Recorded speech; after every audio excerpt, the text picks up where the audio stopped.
बिस्मिल्लाहिर्रहमानिर्रहीम। बात से बात प्रोग्राम में आपका मेज़बान सलीम साथियानी। पाकिस्तान और पाकिस्तान से बाहर देखने वाले वो तमाम नाज़रीन जो इस वक्त हमारे इस प्रोग्राम को देख रहे हैं उन्हें खुश आमदीद कहता है। इन अशार के साथ अपने इस प्रोग्राम का आगाज़ करने लगा हूँ कि ख्वाहिशों से नहीं गिरा करते फल झोली में, ख्वाहिशों से नहीं गिरा करते फल झोली में, वक्त की शाख को अब खुद ही हिलाना होगा और कुछ ना होगा अंधेरों को बुरा कहने से, अपने हिस्से का दिया खुद ही जलाना होगा।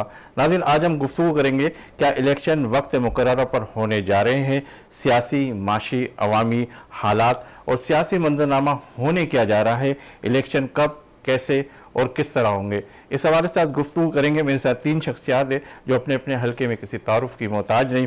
मेरे साथ तशरीफ़ फरमा सेविंग होम के CEO, चेयरमैन एडवानी फाउंडेशन जनाब इकबाल एडवानी साहब, इन्हें आज के इस प्रोग्राम में खुश आमदीद कहते हैं। अस्सलाम वालेकुम। वालेकुम सलाम।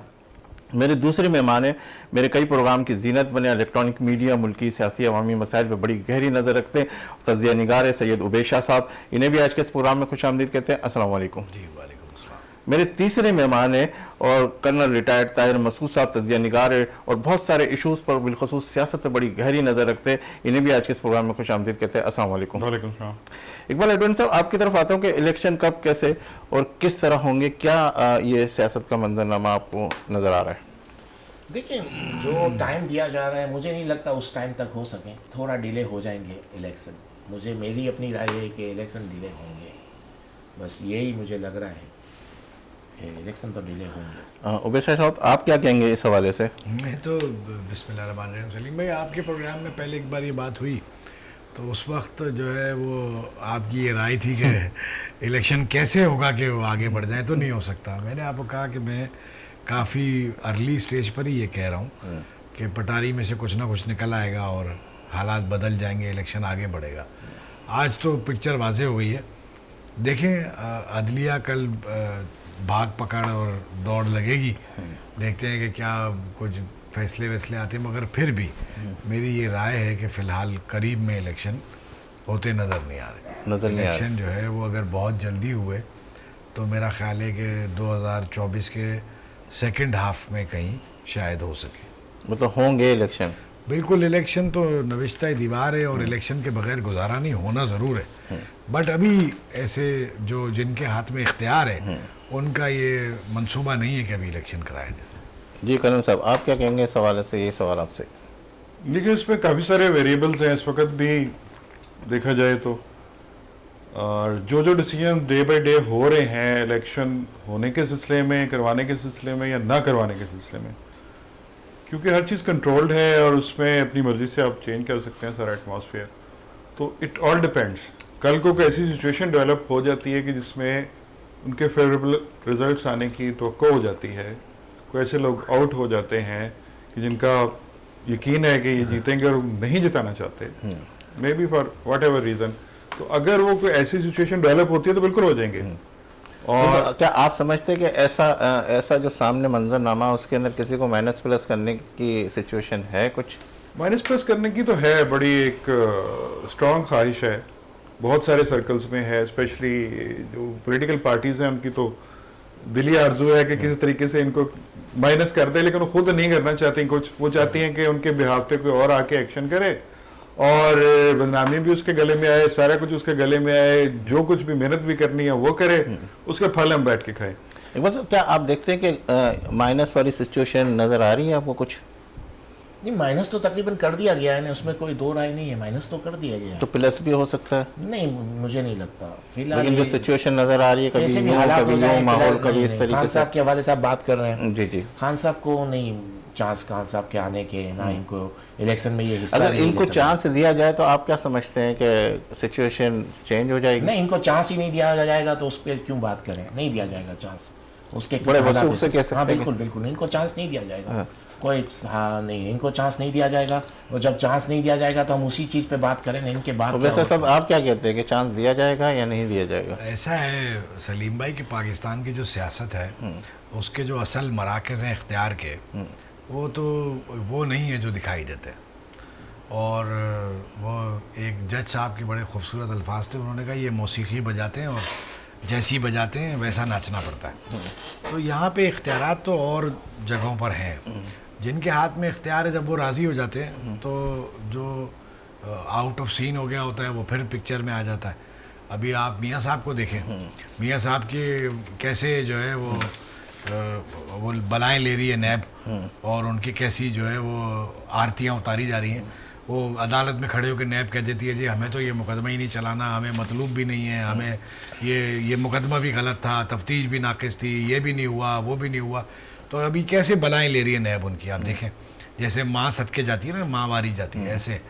तो मियाँ साहब तो अभी आउट ऑफ फेज़ हो गए थे ना, उनकी जमात ख़त्म हो गई थी, वो नाअहल हो गए थे, उनको अदालतों से सज़ाएँ हो गई थी, उनके भाई भी बंद हो गए, भतीजे भी बंद हो गए, बेटी भी बंद हो गई, पार्टी में काफ़ी लोग टूट फूट गए, सब कुछ हो गया था। तो आप क्या तो क्या अब आज वो फिर दोबारा अगले चौथे तो आप क्या कहना चाह रहे हैं लाडले मैं ये नवाज कहना शरीफ चाह रहा हूँ साहब? कि कोई भी ये कोई बड़ी बात नहीं है। फिलहाल तो ये चांस नहीं कि इमरान खान साहब की उनको कोई जगह दी जाए, कोई रूम मिले, कोई स्पेस मिले, लेकिन ये ऐसा नामुमकिन कुछ भी नहीं है इस मुल्क में। बात कभी भी बन सकती है, बात बन जाएगी तो खान साहब की गुड्डी फिर से ऊपर उड़ जाएगी। तो ये तो चलता रहता है इस मुल्क में, ये सवाल असल में है नहीं बुनियादी। अच्छा, आप क्या समझते हैं कि इकबाल साहब लाडले अब नवाज शरीफ साहब हो रहे हैं? अभी लाडले नवाज शरीफ हैं, लेकिन आज की तारीख में हैं, लेकिन कितना टाइम रहते हैं ये सवाल है। जो मुझे लगता है जो नवाज शरीफ साहब की जो बॉडी लैंग्वेज है, नवाज शरीफ पर्सनली खुद नून लीग का नहीं कह रहा, सिर्फ पर्सनली मुझे नहीं लगता कि ज़्यादा टाइम लाडले रहे हैं। रोजा बस क्योंकि ये जिस तरह से कुछ दिन बाद बयानियाँ चेंज करते रहते हैं, अगर ये बयानियाँ जहाँ तक देखिए ग्राउंड रियलिटी में आपको बताता चलूँ, अगर नवाज शरीफ शहबाज शरीफ वाले बयानिए पे रहेंगे तो ये लाडले हैं, अगर ये अपने पुराने बयानिए पे आ जाएंगे तो ये लाडले नहीं रहेंगे। ये एक मान लेनी बात है। बाकी आप सवाल पहले आपने खान साहब का किया, तो जो इस बार के इलेक्शन है इसमें खान साहब का कोई चांस नहीं है। 5 साल बाद या 10 साल बाद की बात अलग है। इस साल जो इलेक्शन होंगे इसमें खान साहब नहीं होंगे। नवाज शरीफ उसी सूरत में लाडले रहेंगे कि अगर आगे जाके इन्होंने अपना बयान या अगर यही वाला रखा जो आज दोबारा इन्होंने शुरू किया है, बल्कि शुरू करते रहते हैं, तो ये भी लाडले नहीं रहेंगे। इस रियलिटी को मान के चलना पड़ेगा। वो तो माजी के अंदर भी तो आप देखते हैं इकबाल साहब कि इस वक्त जो चीज़ें कबूल करने के बाद फिर वो आगे पीछे अपने स्टेटमेंट पे हो जाते हैं, वो तो सियासत का एक रंग है। देखिए एक हैवी पर्सनैलिटी आज की तारीख में है वो खान साहब हैं, जिनका वोट बैंक बहुत ज़्यादा है। अब उनको साइड पे करना है तो कुछ ना कुछ तो किसी ना किसी को तो लाना पड़ेगा। उस वजह से नवाज देखें खान साहब की जो प्रॉब्लम है उसको, यानी खान साहब को रोकने के लिए आज नवाज शरीफ को कुछ काफ़ी हद तक सपोर्ट मिल गया है, लेकिन नवाज शरीफ भी एक्चुअली एक्सेप्टेबल नहीं है। लेकिन हम क्या करें, एक दूसरा है जो वो तो इतना एग्रेसिव है, उसकी पॉलिसी ऐसी एग्रेसिव है, और 9 मई का वाक़या जो हो गया उसकी वजह से समझें कि नवाज शरीफ आज यहाँ पहुँच गए, वरना नवाज शरीफ का भी कोई चांस नहीं था। लेकिन नवाज शरीफ ने अगर यही सिलसिला शुरू किया जो पहले इनके जो स्टेटमेंट थे, जो बयानिया था, उस बयानी की तरफ जैसे जैसे जाते रहेंगे तो लाडलापन ऐसे से कम होता रहेगा। अच्छा, आप क्या कहते हैं कन्या साहब के नवाज शरीफ साहब कुछ लाडले वाली पोजीशन की तरफ है या नहीं है? नहीं, फुल टाइम लाडला। अभी तो देखें इसमें तो कोई शक किसी को डाउट होना ही नहीं चाहिए। जो कुछ हो रहा है स्टार्टिंग फ्रॉम द एयरपोर्ट जहाँ पे नादराबाद ने पहुंच के सारा कुछ किया, तो लाडला होने में तो देयर इज नो डाउट। लाडला वो रहेगा। बात है इनकी कि कब तक रहते हैं, हाँ। तो इट ऑल डिपेंड्स। बाकी देखिए कुछ ये कि मुस्लिम हमारा एक ईमान भी है कि सब हम प्लान करते हैं तो फाइनल प्लानिंग तो अल्लाह ताला की होती है। तो एक वो फैक्टर आ जाता है सबसे बड़ा। दूसरा, आजकल के जो मटीरियलिस्टिक दुनिया है इसमें इकोनॉमी बहुत बड़ा रोल प्ले करती है। अब पाकिस्तान की जो इकोनॉमिकल सिचुएशन है वो सबके सामने है, और फॉरेन एड की कोई इस तरह से ऐलान रोज हो जाते हैं, कहीं से कुछ आ तो नहीं रहा। इवन के $1 बिलियन तक के लिए तो नाक रगड़वा के तो अगले देते हैं, तो कहाँ 20 बिलियन 30 बिलियन में आपकी बहुत ज्यादा रिक्वायरमेंट्स है।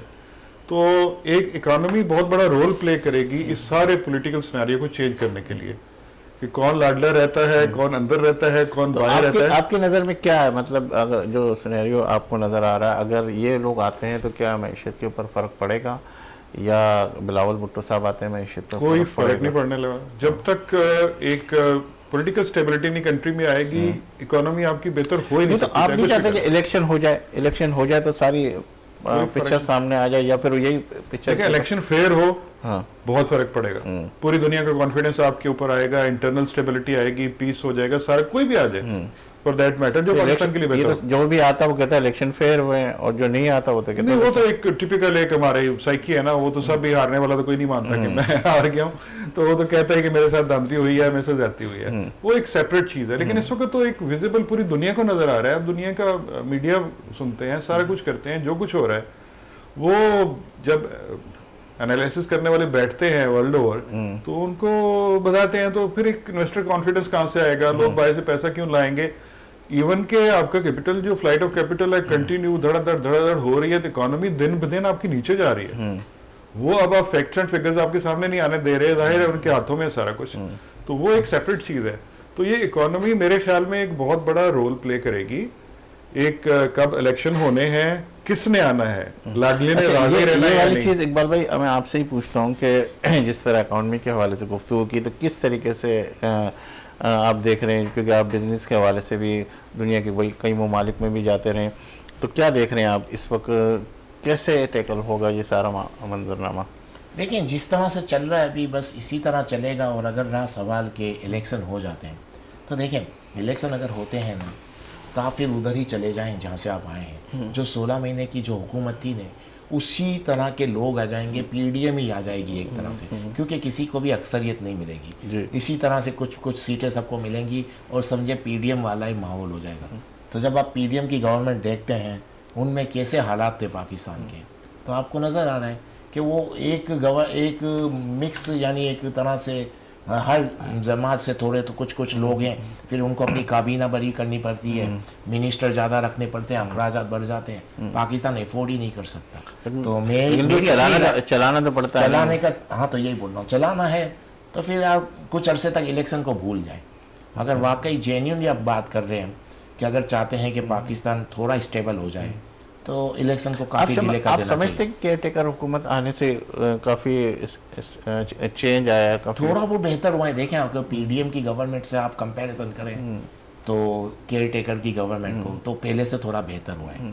और अगर वापस अगर आप दोबारा उसी, क्योंकि इलेक्शन होंगे तो वही लोग आ जाएंगे, इसी तरह आएंगे, क्योंकि देखें जिसका वोट बैंक है वो तो इलेक्शन लड़ नहीं सकेगा, वो तो अंदर है, उस पर तो 9 मई लगी हुई है, एक 9 मई का वाकई की वजह से वो तो इलेक्शन लेने, इलेक्शन को ये लड़ेंगे।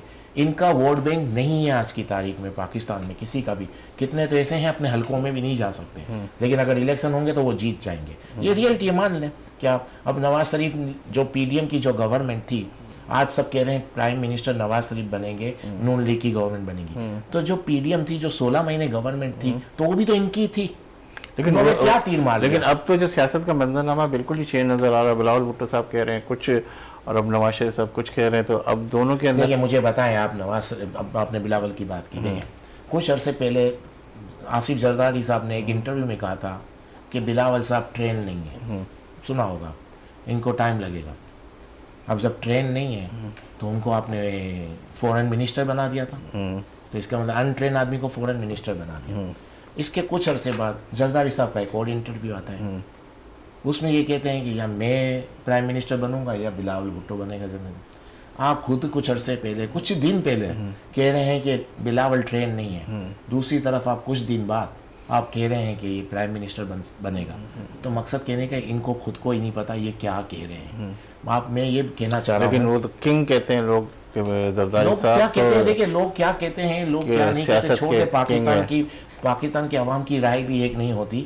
आज कुछ है कल कुछ है। मैं तो आपको फैक्ट बता रहा हूँ, रियलिटी बता रहा हूँ प्रूफ के साथ, कि आप इनके इंटरव्यू में इनकी बातें सुन लें, ये लोग कहते क्या हैं और ये खुद कर क्या रहे हैं। एक तरफ कहते हैं एक बंदा ट्रेन नहीं है, फिर उसी को कुछ अरसे बाद कह रहे हैं, कुछ दिन बाद कह रहे हैं। लेकिन लोग तो उसे मुफाहमत का बादशाह कहते हैं। वो उस बात का ताल्लुक नहीं है। मैं आपको दूसरी बात बता रहा हूँ, देखिए मुफाहमत क्या होती है, गिव एंड टेक। अगर आप एक लिमिट से आपने सोचा है कि मुझे बस इससे डील करके ही जानी है किसी भी सूरत में, तो आपकी डील हो जाएगी। आप जो डिमांड करोगे मैं हाँ कह दूंगा, तो मेरी डील तो आपसे हो जाएगी। पूरा करे नहीं करे, हाँ डील, मतलब डील करना किसी से, उस पे गए डील आप किस बेस पे कर रहे हैं, किसी से आप डील कर रहे हैं पाकिस्तान के मफादात को देख के कर रहे हैं कि आपको बस डील करनी है। उसने जो भी मांगा आपने दे दिया।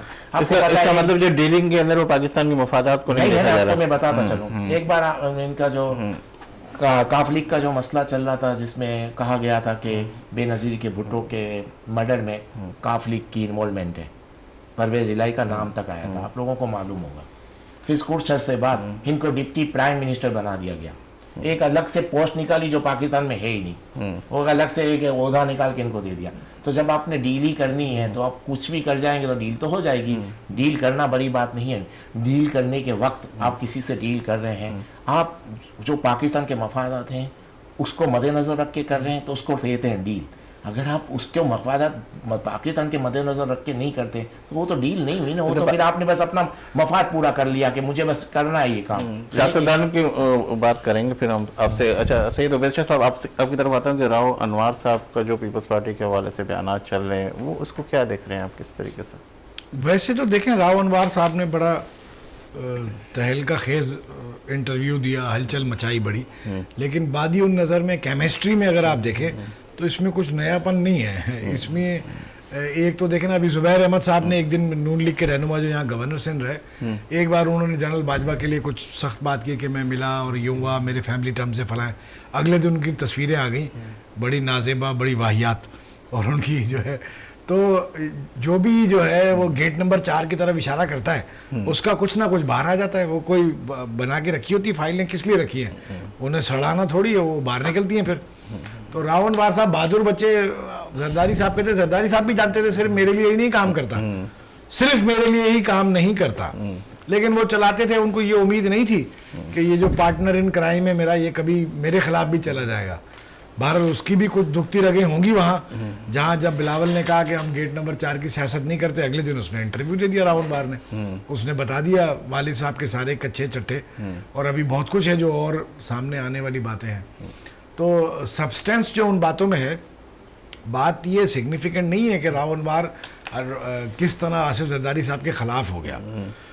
सब्सटेंस उन बातों का ये है कि क्रिमिनल्स हम पर हुकूमत करते हैं, समहाउ करते हैं, और जिनके हाथ में असल इख्तियार है वो भी आंखें बंद करके उनको देखते हैं, बर्दाश्त करते हैं, जब ज़रूरत होती है थोड़ा सा मौल कर लेते हैं। नहीं तो कोई है नहीं ना, आप देखिए जो मंजरनामा नज़र आता तो किसको लेकर आएंगे, किसको किस तरीके से करेंगे? बात ये सवाल है ही नहीं कि कोई है ही नहीं।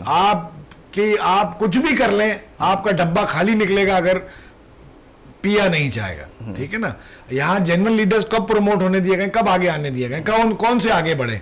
यहाँ तो लीडर वो आगे आते हैं जो गेट नंबर 4 के साथ अंडरस्टैंडिंग कर लेते हैं, उनका रास्ता बड़ा बेहतरीन हो जाता है, वो आगे का रास्ता उनको खुल जाता है, डब्बा भरा हुआ निकलता है, खाली भी होता भरा जाता है। नहीं तो कहते हैं कर्नल साहब, आप भी देख रहे हैं कि इस वक्त जो हम सियासत का जो पिक्चर्स देखते हैं उसके अंदर अमूमन जो है जिसे टिकट दी जाती है, जिसे ये कहा जाता है, वो ज़्यादातर ये देखा जाता है कि इसकी बरादरी लेवल के ऊपर क्या पोजीशन है, इसकी मार्केट में क्या पोजीशन है, ये इतने वोट ले भी सकेगा या नहीं ले सकेगा। ये सारे के सारे कहते हैं कि हम जो टिकट लेकर और फिर इसके बाद स्क्रूटनी करने के बाद फिर टिकट देंगे।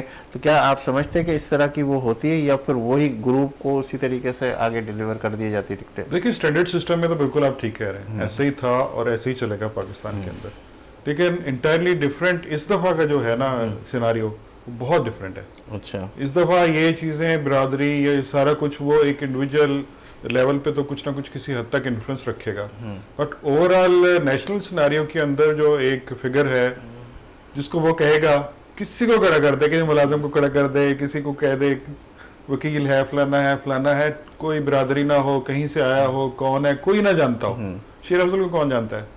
मैं भी नहीं जानता था, कोई भी नहीं जानता था आज से कुछ महीने पहले, अभी तक ही देखा है जो टीवी पे देखा है। दुनिया कैसे उसके पीछे पागल हुई है, क्योंकि उस बंदे का कॉन्फिडेंस है इसके ऊपर। यही एग्जैक्टली रिपीट होगा इलेक्शन के अंदर, बट इलेक्शन के अंदर ये होने दिया जाएगा कि नहीं होने दिया जाएगा? तो इलेक्शन होने दिए जाएंगे कि नहीं दिए जाएंगे, उसके बाद इलेक्शन के अंदर इस तरह पॉसिबल होगा कि नहीं किसी का एक फेयर तरीके से सामने खड़े होने का, फिर तो 100% आपकी बात सही है, उसमें बिरादरी भी इन्फ्लुएंस करेगी, सारा कुछ इन्फ्लुएंस करेगा, दूसरी साइड से एक नाम इन्फ्लुएंस करेगा। नहीं तो आप देख रहे हैं चौधरी शुजात के पास नवाज शरीफ का जाना, ये क्या दिखा रहा है? मतलब तो मतलब बिरादरी लेवल भी तो एक बहुत बड़ा इंपॉर्टेंट है, सियासत के हवाले से भी बहुत बड़ा लेकिन चौधरी शुजात के पास जो जाना है ना, ये बिरादरी लेवल, ये इस चक्करों में मेरा ख्याल, मेरा पर्सनल ओपिनियन जो है, और वो भी 15 साल के बाद। हाँ, 15 साल के बाद। लेकिन अभी उसको फर्स्ट टाइम उनको जरूरत पड़ी है उसकी, कि अभी उनको ये नजर आ रहा है कि मेजोरिटी तो किसी को भी नहीं लेने दी जाएगी। इस तरह 2-2, 4-4, 6-6 करके छोटी पार्टियां फलां जब नहीं बनी हैं, 2 बंदे उसके, 2 इसके, 4 इसके, इसमें एक बंदा भी बहुत इंपॉर्टेंट हो जाएगा गवर्नमेंट बनाने के लिए, गवर्नमेंट गिराने के लिए। तो वो फिर अभी किसी को, हर एक को मना के ऑन बोर्ड लेना पड़ेगा इसको। तो जब तक वो उसको ऑन बोर्ड नहीं लेंगे तब तक ये फिर इनको खतरा ही रहेगा कि ये दूसरे के साथ मिलके आज मुझे गिरा देंगे, वो उसको गिरा देंगे, इसको गिरा देंगे। खेल तो यही चलना है अल्टीमेटली। बट इस वक्त वो अक्लमंदी कर रहे हैं, लाडला साहब वो क्या कर रहे हैं कि सबको ऑन बोर्ड लेने की कोशिश कर रहे हैं। दूसरी तरफ से जरदारी साहब लगे हुए हैं, वो भी कोशिश अपनी तौर पे कर रहे हैं। जो अभी कोशिश करके जितना भी कामयाब हो जाएगा, अल्टीमेटली उसको जब असम्बलियां बनेंगी उसके बाद फिर उसको फायदा होगा। कौन सा शख्स जो है इस सुनेरियो को अच्छी तरीके से कैच कर लेगा? देखिए, इस तरीके कैच से करने का तो बाद में होगा। पहले तो ये डिसाइड करना पड़ेगा कि पीटीआई इलेक्शन लड़ेगी कि नहीं। पीटीआई अगर इलेक्शन लड़ती है तो फिर तो कुछ पॉसिबल नहीं है कि उनको कुछ सीटें मिलें। आज के हालात ऐसे हैं पाकिस्तान में कि पीटीआई किसी को भी कहीं से भी कैंडिडेट बना दे, किसी को भी, वो जीत जाएगा। इस तरीके इस्तेकाम पार्टी भी तो बहुत कुछ तेजी से आगे आ रही है। देखिए, मैं आपको एक ग्राउंड रियलिटी बता रहा हूँ।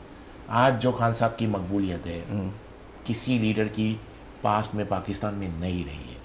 मान ये तो लें एमक्यूएम की थी, एमक्यूएम भी तो वो तो कराची नहीं, लेवल सिर्फ के- कराची की मैं उस पर कह रहा हूँ, ठीक है। वफाक के जरिए सेंट्रल में किसी की भी नहीं है। पहला तो सवाल यही है कि इनको इलेक्शन लड़ने दिया जाएगा कि नहीं। इनको इलेक्शन लड़ने दिया जाएगा अगर, तो इनकी तो किसी को सीटें कुछ भी नहीं मिलेंगी, सब सीटें ये जीत जाएंगे, स्वीप कर जाएंगे अगर इनको मिलने के। तो अब सवाल है कि अब इनके बाद इलेक्शन किस तरह होंगे, ये एक सवाल आएगा कि नहीं तो फिर अभी क्या अगर मिसाल के तौर पर टाइम पीरियड भी तो बहुत शॉर्ट है ना। मिसाल के तौर पर अगर फरवरी की तरफ इलेक्शन होते हो, जनवरी आने वाला है, उसके अंदर 10-15 दिन पहले भी देते तो क्या आप समझते हैं कि एकदम से जब तक इनका डिसाइड नहीं होगा खान साहब का पूरी तरह से, इससे पहले मुझे नहीं लगता इलेक्शन हो। अच्छा पहले इनका डिसाइड होगा कि क्या है। अगर क्यों ये किसी को भी टिकट देंगे वो जीत जाएगा, इसमें कोई दो राय नहीं तो नहीं है। अभी आज देख रहे हैं, आजकल देख रहे हैं कि आप जलसे गाँव की तरफ अगर देखते हैं तो बिलावल भुट्टो साहब का जलसा गाँव, मरियम नवाज का जलसे, उसमें लोग नहीं है, उसके अंदर आधे से ज़्यादा पंडाल खाली होता है। वो क्या है मतलब भले अब वो लोगों को पैसा- अभी तक मुतमईन नहीं है कि पैसा इलेक्शन। खर्च करके अगर वो लोग भी ले आए वो एक अलग मैटर है। देखिए, मैं पहली चीज़, मेन इम्पोर्टेंट चीज़ जो है, जब तक खान साहब का मामला सेट नहीं होगा, अगर इनको इलेक्शन लड़ने दिया जाएगा, मुझे नहीं लगता लड़ने दिए जाए। जब तक ये सेटल नहीं होगा कि लड़ने दिया जा रहा है कि नहीं, लड़ने दिया जाएगा तो इनको किसी को सीटें नहीं मिलेंगी, ये आप मान लें। नहीं तो फिर ये जलसे कर रहे हैं जो क्या कहते हैं दोनों पार्टियां, तो इसका मतलब वो जलसे नहीं करे, वेट एंड सी करे कि जब वो हो जाएगा नहीं, या वो नहीं तो होगा। करेंगे ना, जलसे तो करेंगे ना, इनको भी पता है लेकिन पाकिस्तान जलसे करने के बाद भी रातों रात कुछ हो सकता है। कोई भी जलसे करने के बाद भी इतनी पब्लिक नजर नहीं आ रही है, पंडाल खाली नजर पब्लिक, देखिए पब्लिक, देखें खान अगर ये लोग, अगर इन लोगों की सबसे बड़ी गलती क्या है, वो इनका खुद का अपना जाती मफाद भी था। जब तहरीक अदम एतमाद पास हो गई थी, उसी वक्त इनको इलेक्शन कॉल कर देने थे। अगर उस वक्त इलेक्शन कॉल करते तो खान साहब हार जाते। उन सब खान साहब की मकबूलियत नहीं थी। खान साहब की मकबूलियत कहाँ से बढ़ी है मैं बताऊँ। जब पीडीएम की जो 16 महीने की गवर्नमेंट, इतनी बैड गवर्नमेंट थी इनकी, जिसकी वजह से खान साहब मकबूल हो गए। इसके बाद जेल में चले गए तो मकबूलियत और बढ़ गई। ये कुदरती बात है, एक सिंपैथी वोट इनको मिल गया। ऊपर से सबसे ज़्यादा जो इनको जो सपोर्ट मिला वो उनकी बैड गवर्नेंस की वजह से मिला। पीडीएम की गवर्नमेंट में ऐसी इस तरह गवर्नमेंट की इन्होंने कि इनकी मकबूलियत ज़ीरो हो गई। आज इनकी कोई मकबूलियत नहीं है। वहीं से खान साहब को एक पिकअप मिल गया और आज ये हाल है कि मुझे लगता है कितने लोग तो ऐसे हैं जो अपने हलकों में भी नहीं जा सकते, नून लीग के और इनके। वैसा साहब आप क्या कहेंगे, इसी वजह से क्या इसी तरीके से सिचुएशन है जो इकबाल साहब कह रहे हैं कि देखिए, मैं तो ये समझता हूँ कि किसी सूरत में भी इलेक्शन होने चाहिए जल्दी। अब ये जो इफ और बट्स हैं, ये जो बातें हैं, ये सब बातें अपनी जगह, इसमें ज़्यादा वो नहीं है, कैलकुलेशन नहीं गए इतनी। ये तो तय है कि इमरान खान साहब पॉपुलर है, लेकिन आप ये भी समझ सकते हैं अगले इलेक्शन के नतीजे से कि इससे इमरान खान साहब से ज़्यादा परवेज़ खटक पॉपुलर है, ठीक है ना। जहांगीर तरीन क्या नाम है उनका, वो पॉपुलर हैं। अलीम खान साहब पॉपुलर हैं। मुस्तफ़ा कमाल साहब पॉपुलर है। क्योंकि देखें, डब्बे तो उसके ही भरे हुए निकलेंगे जिसको जो है वो सिस्टम चाहेगा। तो उनकी पॉपुलैरिटी इतनी निकल आएगी कि आप परेशान हो जाएंगे खुद कि ये परवेज़ खटक क्या इतने पॉपुलर थे या जहांगीर इतने पॉपुलर थे। ये मसला नहीं है। आपसे अक्सर प्रोग्राम के अंदर आपने कहा कि ये जो नज़र है पीटीआई की जो काबिलियत है, जो ये सारी चीज़ें, ये कोई ऐसी नहीं है। आप मैं आपसे एक और बात शेयर करना चाहता हूँ। देखिए, मेरी ये इत्तला है कि इमरान खान साहब को 1-2 करीबी लोगों के ज़रिए कुछ पैगाम दिए गए। वो जेल में जाके उनसे मिले और उन्होंने उनसे कहा कि जी अगर आप ये लिख के दे दें कि आप अगले इलेक्शंस पे कोई एहतजाजी मुहिम नहीं चलाएंगे, कोई धरना नहीं देंगे और मानेंगे नताइज को, तो अपोजिशन में बैठेंगे तो आपको खैबर पख्तूनख्वा में हुकूमत बनाने दी जाएगी, बल्ले का निशान भी मिल जाएगा और आप अच्छे तरीके से इलेक्शन में हिस्सा भी ले लें, आपको रीजनेबल नंबर में सीटें भी लेने दी जाएंगी कि आप अपोजिशन में बैठ जाएं।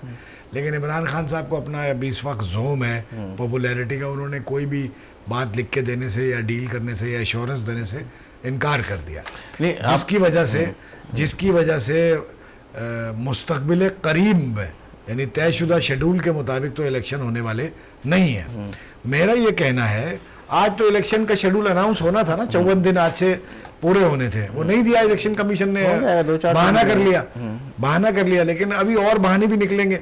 मैं ये कहना चाह रहा हूँ कि इलेक्शन इस मुल्क की बका और उसके मामलात के तसलसल के लिए और इदारों के इस्तेहकाम के लिए, इस मुल्क पर लोगों के एतमाद के लिए और कारोबारी सरगर्मियों की बहाली और रवानी के लिए इलेक्शन निहायत जो है वो ज़रूरी है, नागुज़ीर है। कुछ लोग ये समझ रहे हैं कि इलेक्शन ना कराने से कुछ नहीं होता। अभी हम ये बात कर रहे थे थोड़ी देर पहले कि पीडीएम की हुकूमत जाने के बाद निगरान हुकूमत आई तो उनके दौर में कुछ बेहतरी आई। हम ये बात अभी कर रहे थे, भाई ने की, तो वो इसलिए आई कि निगरान हुकूमत तो जो चोर चला रहे थे वो पिछली हुकूमत, उनका सिर्फ मकसद जो था अपने मुकदमात ख़त्म कराना था, लेकिन निगरान हुकूमत असल में इस्टेब्लिशमेंट चला रही है और इस्टेब्लिशमेंट ने चारों तरफ जो है वो घोड़े दौड़ाए हैं और जो खराबी जहां जहां नजर आई है उसको बेहतरी की तरफ ले जाने की कोशिश की है।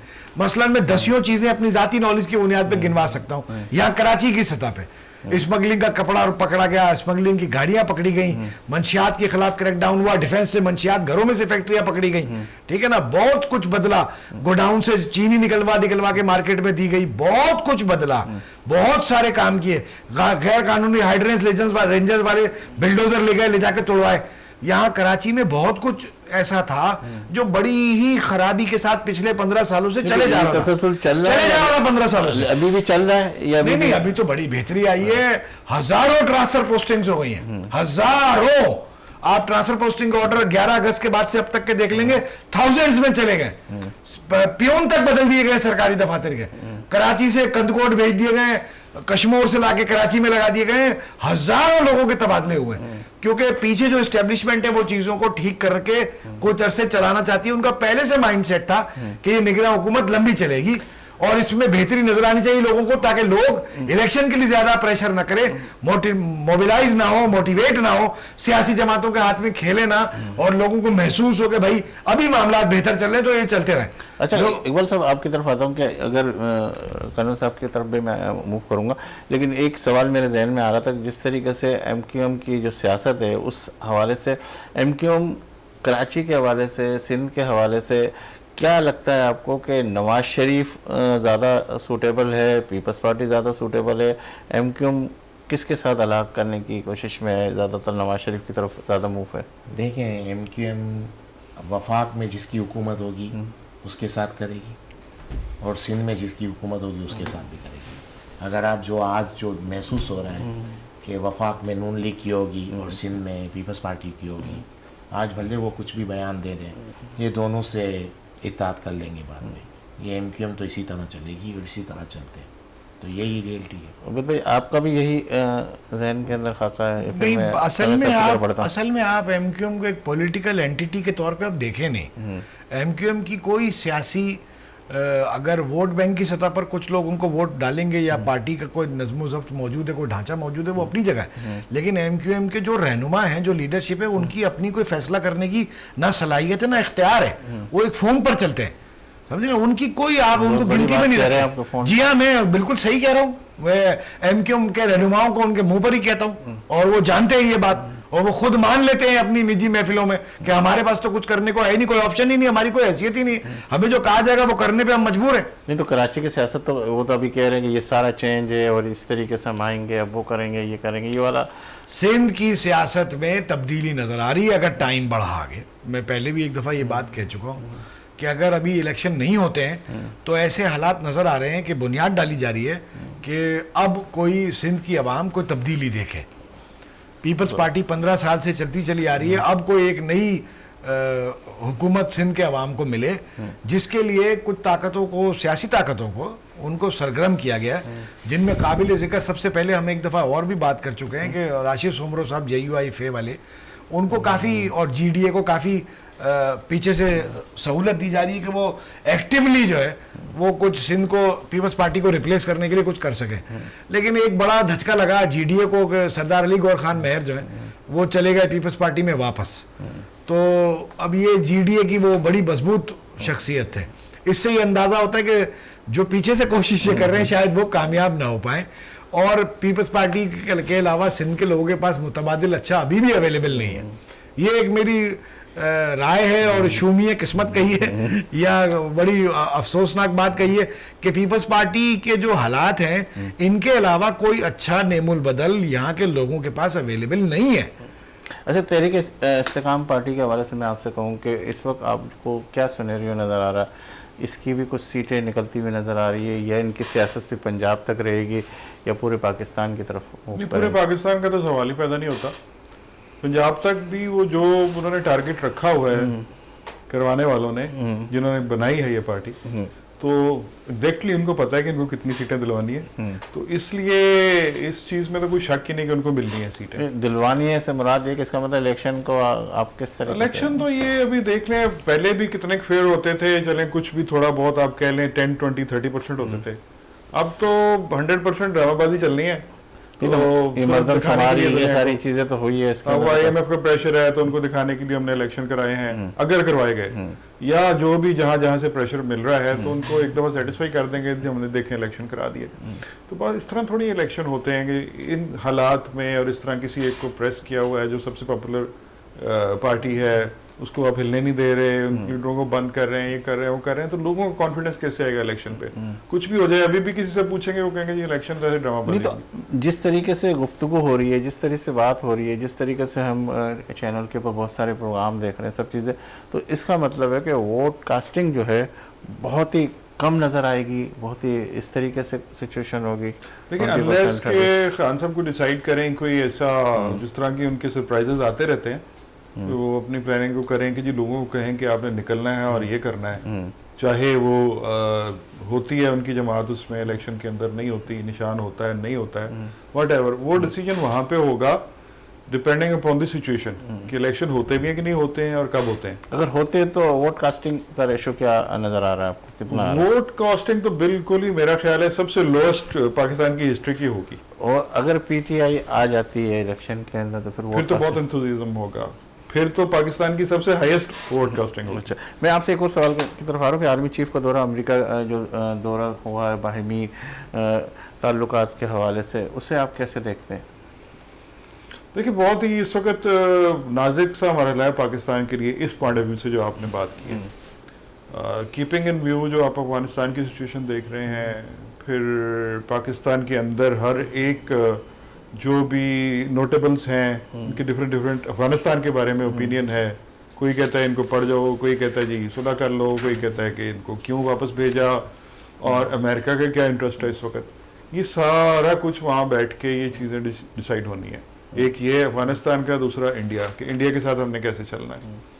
तो इसराइल का एक बहुत बड़ा फैक्टर था, वो तो इसराइल ने अपने पाँव पे खुद कुल्हाड़ी मार के किसी हद तक उसको बैक बेंच पे ले गए, वरना ये 3 मेजर इश्यूज थे जिनके लिए ये सारे गेम प्लान बना था, शतरंज जो बिसात बिछाई गई थी उसके ऊपर जो मोरे चल रहे थे, सारा इन 3 चीज़ों को रखते हैं। उसमें से एक तो थोड़ा सा बैक बेंच पे चला गया, प्रायोरिटी में नहीं रहा, और अभी रह गया आपका अफगानिस्तान और इंडिया का। तो वो अल्टीमेट जो एम है कि जी चाइना को थ्रेट और ये थ्रेट, वो तो एक स्ट्रेटेजिक एम हो जाता है ना। लेकिन अभी जो हमारे चीफ ऑफ आर्मी स्टाफ की जो विजिट के पॉइंट ऑफ व्यू से देखा जाए, तो यही 2 चीजें आपकी मेन डिस्कशन में आनी है, क्योंकि बाकी यहाँ पे गवर्नमेंट क्या बननी है, क्या करना, अगर अमेरिका से गाइडेंस आनी है वो तो वैसे भी आ जाती, उसके लिए आर्मी चीफ को वहाँ जाने की या कोई इस तरह की कोई। तो ये ताल्लुकात आपको अच्छा नज़र आ रहा है क्या मुस्तकबिल के अंदर, इसके अंदर अच्छी पॉजिटिव साइन आएगी? देखिए, अमेरिका से हमारे ना वो ताल्लुकात नहीं उसको कह सकते हम किसी तरह से भी, कि एक जो ना बॉस का और एम्प्लॉय का या इस तरह का ना ये रिलेशनशिप चल रहा है, दोस्ती का नहीं चल रहा, जिसके लिए अयूब खान से लेकर अब तक वो चला आ रहा है ना कि नॉट फ्रेंड्स नॉट मास्टर्स वाली कहानी है। तो वही बात आ रही है, तो उसमें तलकर तो बहुत अच्छे चलेंगे आपके, लेकिन सिर्फ अमेरिका के बेनिफिट में, not in the interest of Pakistan. Akbar साहब, आप क्या कहेंगे इस दौरे के हवाले से, और जो जिस तरीके से ये कह रहे हैं कि नौकर और उसका इस तरह का तो नहीं है ना? नहीं, बात ये नहीं है कि अभी मैं आपको बताऊं, मेन जो अफ़गानिस्तान का जो प्रॉब्लम है इस पे भी काफ़ी डिस्कशन होनी है, क्योंकि वहाँ से कुछ ऐसी लिस्ट आई हुई है कि इतने लोगों को आप अफ़गानिस्तान नहीं भेजें। सबसे बड़ी जो डिबेट है वो इसी पे है कि काफ़ी, यानी मतलब काफ़ी, मुझे लगता है 25,000 फैमिलियों तक उन्होंने कहा है कि इन लोगों को आप पाकिस्तान में रखें, या फिर भले आप USA या वेस्ट कंट्री में भेजें, लेकिन अफ़गानिस्तान में नहीं भेजें। अब उस पर बात होनी है कि कितने जाने, पहला सबसे बड़ी डिबेट यही है। और बाकी रहा कि पाकिस्तान की भी एक प्रॉब्लम चल रही है, पाकिस्तान से अभी पाकिस्तान को भी IMF से डील करनी है, उससे मुआहदा करना है, तो उसके लिए तो गिव एंड टेक होगा, तो कुछ हमको उनकी बातें रखनी पड़ेगी। लेकिन पिछले आर्मी चीफ और इस आर्मी चीफ में थोड़ा फ़र्क है। पहले जितने भी आर्मी चीफ आए हैं पाकिस्तान में, ज़्यादातर इनकी ट्रेनिंग वेस्ट में हुई है, अमेरिका में या वेस्ट में। ये पहले आर्मी चीफ है जिनकी जितनी भी ट्रेनिंग हुई है एशिया के अंदर हुई है, मलेशिया में हो गई, सऊदी अरब में हो गई, इस तरह की कंट्रियों में। तो वेस्ट का वो एक तो होता है ना कि एक बंदा खुद पहले से ही उसका एक झुकाव होता है उस सोच के, लेकिन इस वक्त जो आर्मी चीफ है इनका इतना झुकाव उस तरफ नहीं है। लेकिन इनमें एक क्वालिटी मैंने देखी, जो खूबी है इनका, जो ज़्यादातर मैंने इनकी पॉलिसी देखी या इनके स्टेटमेंट देखे, इनका पाकिस्तान के मफाद ये बहुत ज़्यादा आगे रखते हैं। ये आर्मी चीफ काफ़ी पहले आ चुके हैं, लेकिन जितनी मेरी स्टडी अपनी, हो सकता है रॉन्ग भी हो, लेकिन इस वाले आर्मी चीफ जो जनरल आसिम मुनीर साहब हैं, इनका पाकिस्तान का मफाद इनको मुझे लगता है पुराने आर्मी चीफ के मुकाबले में काफ़ी ज़्यादा अजीज़ है। और मुझे लगता है कि पाकिस्तान के मफाद में के हवाले से ये कोई भी ऐसा कंप्रोमाइज़ नहीं करेंगे या ऐसी कोई डील नहीं करेंगे जिससे पाकिस्तान के मफाद को ठेस लगे या नुकसान हो। ये आर्मी चीफ भले अमेरिका गए हैं, लेकिन आप देखना फ्यूचर में आपको खुद को नज़र आएगा कि एक हद से ज़्यादा पाकिस्तान के लिए मतलब कंप्रोमाइज़ नहीं करेंगे। जैसे अफगानिस्तान के हवाले से आपने गुफ्तगू की, तो काफ़ी लोगों को एक साथ निकालना और ये वो इतना टफ मोमेंट था ये, लेकिन इसको भी देखिए, आपने जितने भी स्टेप आप देखें चीफ ऑफ आर्मी स्टाफ के जब से आए हैं, मुझे कोई भी ऐसा एक स्टेप भी नज़र नहीं आ रहा जिससे पाकिस्तान को फ़ायदा नहीं पहुंच रहा हो। पाकिस्तान के नुकसानात पे नहीं बात कर रहा मैं, लेकिन पाकिस्तान के फ़ायदे के लिए ही उन्होंने जितने स्टेप लिए, हो सकता है आप कोई भी स्टेप लेते हैं उसके कुछ पॉजिटिव और नेगेटिव भी आते हैं, लेकिन इनकी जो सोच है, इनका जो ये जो जिस तरफ जा रहे हैं, इन्होंने पाकिस्तान को बहुत आगे रखा है और पाकिस्तान के मफाद में कोई कंप्रोमाइज़ नहीं कर रहे अभी तक। भले खान साहब का हो कि कुछ भी हो, जो PDM गवर्नमेंट थी या जो केयर टेकर गवर्नमेंट है, इनके जो स्टेप हैं खुद के, जिसमें ये फ्रंट पे आकर लड़े हैं, ये सब पाकिस्तान की फेवर में है। अच्छा वैसे साहब, आपसे भी यही सवाल अगर मैं करूं कि जिस तरीके से ये दौरा, जिस तरीके से सिचुएशन, जिस तरीके से ये सिनेरियो, क्या देख रहे हैं आप? देखें, आप अफ़गान शहरियों की बात कर रहे हैं ना, मेरी अपनी राय है, ये जो भाई ने हमारे कहा कि उनको अमेरिका चाह रहा है कि कुछ लोगों को ना भेजें, मैं तो ये समझता हूँ अमेरिका का दबाव है कि ज़्यादा से ज़्यादा लोगों को वहाँ भेजा जाए, इसलिए कि तालिबान हुकूमत से अमेरिका को एक खफगी है और एक सुबकी का एहसास है। उन्होंने प्लान तो लंबा बनाया था, 2 लाख की अफ़गान नेशनल आर्मी तैयार करके घर के छोड़ के गए थे, बड़े वसाइल दिए थे उनको और बड़े बहुत कुछ पैसा खर्च किया था, लेकिन वो धड़ाम से पूरी आर्मी गिर गई और तालिबान ने आनन फानन में 2 अगस्त से 14 अगस्त के दरमियान पूरे अफ़गानिस्तान पे आराम से कब्ज़ा कर लिया। तो अब वो अमेरिका, तो ये जो इमरान खान साहब की इस्टेब्लिशमेंट से लड़ाई हमारे यहाँ शुरू हुई, इसकी बुनियाद ही यही अफ़गानिस्तान था, यहीं से तो शुरू हुई थी लड़ाई। जब जनरल फैज़ हमीद ने वहाँ से तस्वीर खिंचवाई काबुल एयरपोर्ट पे के टी चाय पीते हुए, तो फिर अमेरिका ने, उन्होंने ये इंप्रेशन दिया कि ये हमारी वजह से ऐसा हो गया, तालिबान ने इतनी आसानी से जो कब्ज़ा कर लिया, तो हमारा इसमें कंट्रीब्यूशन है, रोल है, यानी पाकिस्तान की इंटेलिजेंस एजेंसीज़ की ये एक तरह की विक्ट्री है ओवर अमेरिकन फोर्सेस एंड अलाइड्स। तो वो अमेरिका ने उसके फ़ौरन बाद प्रेशर दिया कि DGISI को हटाया जाए, जनरल हमीद को यहाँ से हटाया जाए। इमरान खान हटाना नहीं चाहते थे, तो जनरल फैज़ हमीद से इख्तलाफ शुरू हो गया, उससे जनरल बाजवा से, यहीं से लड़ाई शुरू हुई और जनरल बाजवा ने उनकी सरपरस्ती से हाथ खींचा और पैगाम दिया मुखालिफों को कि भाई आपको जो करना करें, हमारा आप कोई ताल्लुक़ नहीं, हम इससे आउट है, हमारी बात ही नहीं सुनता हमारा लाया हुआ आदमी, तो हमारी बात समझता नहीं है, तो हम इस गेम से बाहर हैं। ठीक है, तो करण ये साहब, आपके- एक मिनट में जी। बात मुकम्मल कर लूँ ज़रा। ये जो बात है ना कि अफ़गानी नेशनल्स को यहाँ, ये पाकिस्तान के मफाद में बिल्कुल है, और अननोइंगली या पता नहीं किन वजूहत से पाकिस्तान में अमूमी तौर पर अफ़गानियों को नापसंद किया जाता है। ख्वाह आप सिंध में पूछें, अंदरून सिंध में, ख्वाह पंजाब में पूछें, ख्वाह आप जो है वो बलूचिस्तान में पूछ लें बलोचों से, या कराची में पूछ लें, अफ़गानियों को नापसंद किया जाता है। और सबकी ये राय है कि भाई भेजो इनको। हालांकि बहुत से तो ऐसे हैं जो पैदा ही यहाँ हुए और उनको भूल गए अफगानिस्तान क्या था, उनकी नस्लें अगली यहाँ आ गई हैं। लेकिन इनको भेजने का जो प्रेशर है, ये अमेरिका की ही एक पॉलिसी है। ये ऐसा नहीं कि हमारी कोई बड़ी सोची समझी हुई पॉलिसी, हमने मुल्क का मफाद बड़ा कैलकुलेट किया। मुल्क के लिए भी फ़ायदेमंद है स्मगलिंग का खात्मा और दूसरी चीज़ें। तो हम अगर कंक्लूडिंग नोट पर अगर जा रहे हैं तो मैं ये कहूँगा कि वैसे उसूली बात तो ये है कि जनरल आसिम मुनीर को या किसी भी चीफ ऑफ आर्मी स्टाफ के बजाय ये जो नेगोशिएशंस हैं और इम्पॉर्टेंट डिस्कशंस हैं और डिसीजंस हैं, ये सिविल मुंतखब क़यादत को लेने चाहिए। बेहतर है कि वही ऐसे मुज़ाकरात करें, वही ये दौरे करें, वही ये मुलाकातें करें। तो इसके लिए तो अभी वेट एंड सी वाली बात है। जी जी, नहीं, वो असल में पाकिस्तान की जो सिविलियंस हैं, जो सियासतदान हैं, इनकी दुनिया में कहीं भी क्रेडिबिलिटी नहीं है। कोई भी इनसे बात करना नहीं चाहता। ये भी एक रियलिटी आप मान लें। अभी जितने भी हमको इमदाद भी चाहिए होती है ना कोई, उससे इनको सियासतदानों को नहीं देते। इनके साथ चीफ ऑफ आर्मी स्टाफ जाता है, उसी को दी जाती है। दुनिया के जितने भी बड़े पावरफुल मुल्क हैं, अमेरिका हो गया, सऊदी अरब हो गया, यूए हो गया, चाइना हो गया, ये पाकिस्तान की सियासतदानों से बात करना नहीं चाहते। इनको पता है इनकी कोई क्रेडिबिलिटी नहीं है। पाकिस्तान चलाता है कौन है, उनसे ही बात करो। तो पाकिस्तान के आप सियासतदानों से कोई सोचें कि बात करेंगे, नहीं। अगर वो करने, वो यहाँ जो प्राइम मिनिस्टर होगा वो जाएगा भी, तो उसके साथ चीफ ऑफ आर्मी स्टाफ जाएगा, तब बात बनेगी, अदरवाइज़ नहीं बनेगी। आप हिस्ट्री उठा लें पाकिस्तान की, जितनी भी इमदादें आई हैं, जितनी भी बड़ी डील हुई हैं, जो भी, उसमें चीफ ऑफ आर्मी स्टाफ गए हैं। उस वक्त भले यहाँ पर डेमोक्रेसी हो बजाय, लेकिन साथ चीफ ऑफ आर्मी स्टाफ जाते हैं, उनके बाद ही वो तय होता है। अदरवाइज इनकी कोई इतनी हैसियत नहीं है दुनिया के अंदर। अच्छा करण साहब, आखिरी एक आध मिनट है मेरे पास, कोई ऐसा मैसेज, कोई ऐसा पैगाम देना चाहेंगे जो इस हवाले से? देखिए, अभी इस वक्त ना काफ़ी होपलेसनेस फैली हुई है पूरे मुल्क के अंदर। मायूस हैं लोग, बहुत ज़्यादा मायूस हैं। आपके सामने हम सब रहते हैं, इसी माशरे में रहते हैं, दाएं बाएं डेली देखते हैं लोगों को। एक तो ओवरऑल इकोनॉमिकल सिचुएशन की वजह से जो महंगाई हो गई थी उन 16 महीनों में, और ऊपर से ऊपर चलती जा रही हैं। दूसरा, कोई लाइट नज़र नहीं आ रही at the end of the tunnel. जब तक लाइट नज़र आती रहे तो बंदे को उम्मीद रहती है कि मैं कभी तो रोशनी में आऊँगा। तो अभी वो लाइट ऑलमोस्ट लोगों को नज़र नहीं आ रही कहीं किसी को। तो वो होपलेसनेस नहीं होनी चाहिए, अल्लाह ताला से बेहतरी की उम्मीद रखनी चाहिए। पाकिस्तान इंशाअल्लाह ताला रहने के लिए बना है, और कोई वजह नहीं है कि बिल्कुल। इकबाल अडवाणी साहब बहुत शुक्रिया, सैयद उबैद शाह साहब बहुत शुक्रिया, करण साहब बहुत शुक्रिया। बेहतरी की उम्मीद के साथ मुझे दीजिए इजाज़त। इंशाल्लाह ज़िंदगी रही अल्लाह है तो फिर आपसे मुलाकात का शर्फ हासिल करूँगा। जब भी आपका हाथ दुआ के लिए उठे तो इस खाकसार को और वतन अजीज़ को अपनी दुआ में ज़रूर शामिल कीजिएगा। अल्लाह हाफिज़।